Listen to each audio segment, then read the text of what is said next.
So, this week's episode of Diamond Ace was actually quite interesting for me because in this week's episode, it showed you that Fuya was actually scared. When I said scared, it was scared of the guy who was in the last scene that was batting. That guy that was batting actually reminded me of Richie, that batting demon. So, because of that, I was quite excited because it was the first time in this season that Fuya was so scared to pitch right there, because each pitch against this team, when this team bat, their bat actually created wind. So because the bat created wind and the wind swing and the bat swing create the wind fall back on Fuya, that scared him because he was thinking, if this bat can create wind, what if it hit the ball? That means that the ball is gonna fly out of the park, out of the stadium. This is gonna be a home run. So he was thinking about that. Now, Miki was telling him, don't think about this. Don't think about this, father. It might be scary, but think about this. Think about what you're pitching. Think about the mouth. Throw the ball right here. This is the home base. This is a safe home. Like that. So now it seems like the managers or the principal of Sailor School was talking to Smokeface. That's what I'm calling him, Smokeface. The coach is going to take over after Demon Child. Now, he was telling the principal and maybe the vice principal that if Sailor win the Kanto region, or win in this region and go to the national, then the team is not gonna need him anymore, because they was telling him that he's the reason why this team was like this, and he was saying, no, I give them a tiny bit of advice. The person who bring this team go this far was actually the Demon Child.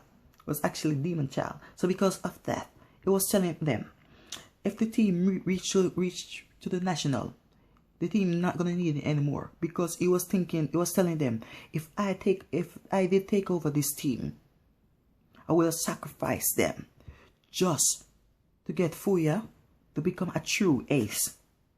That's so stupid. You can't just have one ace on a team.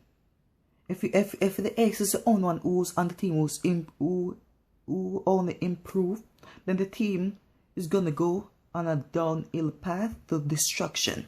Because if you mostly focus on Fuya, then Fuya is gonna get improvement on the team. He's not gonna get improved. What happens when the team go there to pitch?